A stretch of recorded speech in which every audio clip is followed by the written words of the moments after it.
вторая часть.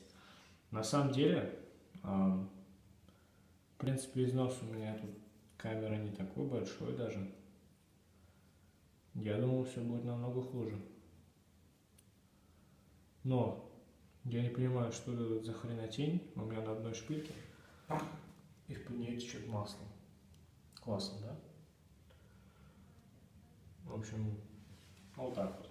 Нога на поршне вот такой, как вы видите. Вот. Так, ну что, идем дальше.